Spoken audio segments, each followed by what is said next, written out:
What's up, everybody? YouTube Live. How's it going? Let me fix this a little bit. Sorry about that. Um, I was watching a. I was watching reality, or I can't even talk. I was watching some HGTV shows with my wife, and I fell asleep. So I literally just woke up from a nap about 5 or 10 minutes ago. So I apologize if I'm a little bit all over the place, but. Um, This is going to be just kind of a shorter live stream. Yesterday, I filmed an episode on doing a bioactive setup. It was very quick, maybe 8-10 minutes, if that. But this is the setup that I actually set up. So basically, it's for a crested gecko that needed to be moved out of its like tub to a bioactive setup. So as you guys can tell, I'll take this top off real quick. Um, the video will come out in a week or so, just so you guys know. But so this is the setup here. It's got a crested gecko inside of it. As you guys can tell, I skipped the step of the drainage layer. So the pellets, the clay pellets, or the rocks, the river rocks on the bottom and the screen that separates that with the substrate. I did not add that because this is a temporary setup. So that you will see in the video that I actually explain that, but this is 100% bioactive. There's isopods and springtails inside the substrate. It's got live plants in there, and there's actually a light on top of it that facilitates plant growth and everything like that. But it's got cork bark and all natural items. The only thing that's fake in there is the little water bottle top that I have for the gecko food. But how are you guys doing? I don't think anybody's even on. Well, couple things I'm just gonna put out there till you guys come on. I did change my Patreon page, so I found that working a full-time job and maintaining my collection, as well as keeping up with Corrales Radio and the YouTube channel, and then the two Patreon pages, and trying to get folks who want to contribute to pledge to the right one. Wow, there's a massive bee right there on the phone. Oh, it's on the phone. That bee's huge. Oh my gosh. Dude, there's no pollen there, man. Go. I wonder if you guys can hear that. Get away. No, go. Go, go. No. Dude, I'm serious. Go. Woo!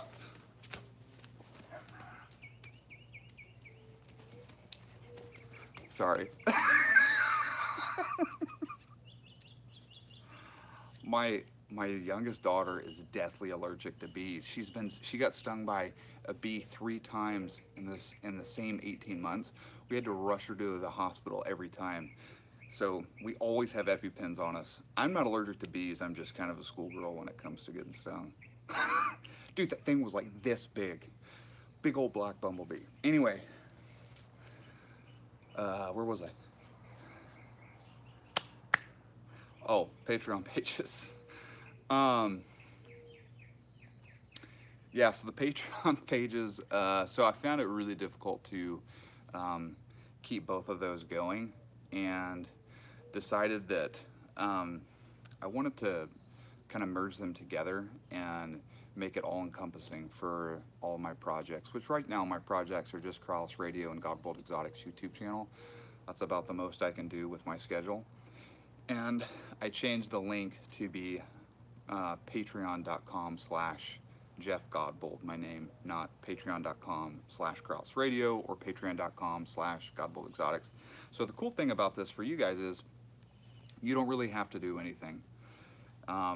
Those of you who are pledging to the page, you don't have to change your payment information. You don't have to do anything because nothing needs to be done on your end. It was just me switching the link, and I'm having a new banner made. That's pretty much it. So you know, if you guys really want to contribute, I would love it.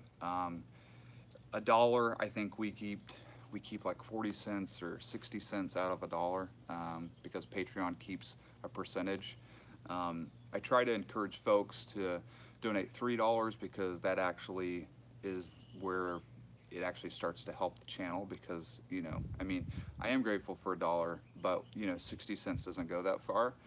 But for folks that, you know, really want to contribute, but they're not really into contributions, you know, I'll take a dollar. So I appreciate whatever anyone wants to send. But the $3 is kind of the where you start to see some benefits on my end. And hopefully I'm still putting out content for you guys that you're still enjoying it. I mean, if you guys aren't enjoying it and you're contributing, then it doesn't benefit you. So, and I totally get that. And I would hope that folks would reach out to me and tell me if there was something that they felt like they were lacking, or, you know, maybe there's a void in my YouTube episodes. Those are things that I would definitely want to address, because I'm here to stay and I want this to grow, and it's already been growing. I mean, we hit over 400 subscribers this last month. We're on our way to 500.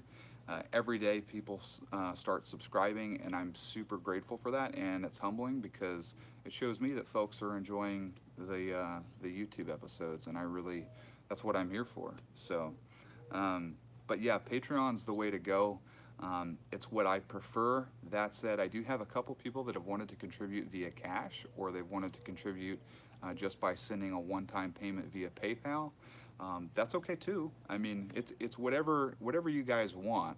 You know, if you guys want to PayPal me something, it's godboldexotics@gmail.com. Just put a note in there and specify your name, specify, you know, if there's something you'd like me to talk about on the show, you know, give me that a little bit of information, put a note in there, because I do want those folks to get recognized. And if there's a question they want to ask, I definitely want to answer that. But Patreon seems to be the easiest way for everyone else. Yeah, I'm kind of wondering what's going on. So, yeah, it seems like the world of YouTube is dead, or just not watching me right now, which I guess that could be a good thing since I woke up about 10 minutes ago. But let's see, what do you guys want to talk about? Rip. Funny. One thing I did want to talk about with these guys, a lot of people knock on glass for bioactive setups, and they talk about, you know, how they don't like Exoterras and Zoom Eds and some of the other manufacturers out there because of the screen top on the top. There's a way to get around that. I just take tinfoil and I fold it to fit inside the screen, and then I leave a spot open for evaporation, because I don't want my tanks to stay damp or saturated, because that's a bad remedy that creates mold and mildew and a bunch of nasties for your animals. But I do give it this like strip along the top. Let me see if I can just show you guys. So that strip along the back there is where the evaporation. I have a little puck light that goes about right here. It covers about that much of the top, and that is what's making all this stuff grow. There's also moss down here that you could probably see, and that's tucked in everywhere. And the gecko is actually up underneath this this cork bark in the back. He's actually back there sleeping. But let's see, what was that? Yeah, breeds are really high quality stuff. I mean, they have some of the nicest geckos in the country. And I was watching a video of theirs the other day. I'm not going to mention the name, but the video was specifically addressing how to set up geckos in groups. And I was surprised that I disagreed with every single thing that they talked about on that video. It was 26 minutes long. And I'm not an expert, guys. I'm not saying that by any means. And I'm not saying my way is the only way to do it. But the tubs that they were using, in my opinion, were far too small for 5 geckos. They had 4 to 5 adults in each one of these tubs. They were 56 quart tubs, which I think is really small. The tubs had an S box they had some egg crates, and they had some coarse canvas paper that was just kind of crunched up to give hiding places and just stuck in there. So it looked literally, it literally looked like a tub full of garbage. I don't know any way to explain it. I was looking at the tub, or I was watching the video, and I was thinking, wow, you have beautiful geckos, and you can't even enjoy them because they're tucked up in these tubs. And it literally looked like a tub full of garbage, like a bunch of stuff you were just throwing away and planning on taking out the garbage can. But I don't feel that. So I keep my pairs, just a pair, in an 18 by 18 by 24, and I think that the most I would put in that is 3, if that. I would probably put 3, and it's bioactive and it's covered with foliage and stuff like that. And again, this particular breeder produces great animals. They produce beautiful animals. So I'm not questioning the quality of their animals, and I'm not questioning that my way is the only way to do something. And I'm not saying necessarily that their way is wrong. But I was really surprised at, given the quality of animals that they had, I felt like it was kind of a half-assed, cheap way of caring for them. Maybe I'm being a little judgy, I don't know. But, you know, these are beautiful animals, and I feel like you see different, like part of the fun of them is the behavior. You don't see that kind of behavior. And I've kept animals in tubs with like egg crates and stuff like that. I did that years ago when I used to keep them like back in like 2004, 2005. But what was it? You have to keep in mind that, what was that? You have to keep in mind with mini geckos, bioactive would be, oh no, I totally get it. And I've said that, you know, I don't keep a large collection of geckos, but I guarantee you that it's not as expensive as people think. Because do you know how many times I've cleaned out my bioactive cages in the last year? Once. I don't need to. They have isopods, they have things that they have decomposers in the substrate, so the environment is completely self-sustaining. So when you take out the amount of time that it would take that you're spending cleaning all those tubs on a weekly basis, and I mean, just that alone. And when you're buying things for bioactive setups, a lot of that stuff, a little goes a long way. So when you're buying, you know, cork bark and stuff like that, it doesn't take a lot to set it up. You know, I could go in and buy a few different things from Pangea Reptile, and I could have enough to set up 2 tanks. And yeah, it probably in some ways is a little bit more expensive, but I enjoy my geckos more that way. That's just me. But the thing that probably just surprised me the most was just the size of the tubs that they were keeping their animals in. I just was like, wow. You know, I didn't know that that's how they did it. And I was like, I don't, and they made a few comments in the video that said, you know, if you want to do this, this is the way you do it. And I was just like, dude, no, it's not. That's not the way you do things. That's not the only way to do things. And the point that came across to me was like, hey, this is the way I do stuff, and I'm an expert. Anyway, I like to keep my stuff bioactive. I like to be able to observe the animals. Setting up the tanks and arranging the tanks is part of the fun for me. So, I don't know. That's just the way I like to do things. And yeah, let's just say it's 3. I think 3 geckos in a 56 quart tub is too small. So let's just give them the benefit of the doubt and say they were keeping 3 adults in there. It's too small. Those tubs are maybe 23 inches by like 12 to 13 inches high by maybe 16 inches wide. I don't know, 15 inches wide. I think that's too small for 3 adults. It's just me. But that's my opinion. I try to give animals more room if I can. But but like I was saying, I enjoy the bioactive stuff. I enjoy setting it up and you know, maybe that's why I kind of lean and gravitate towards that. To someone who doesn't really care about that kind of stuff, you know, I guess maybe it makes sense for them to go more simplistic.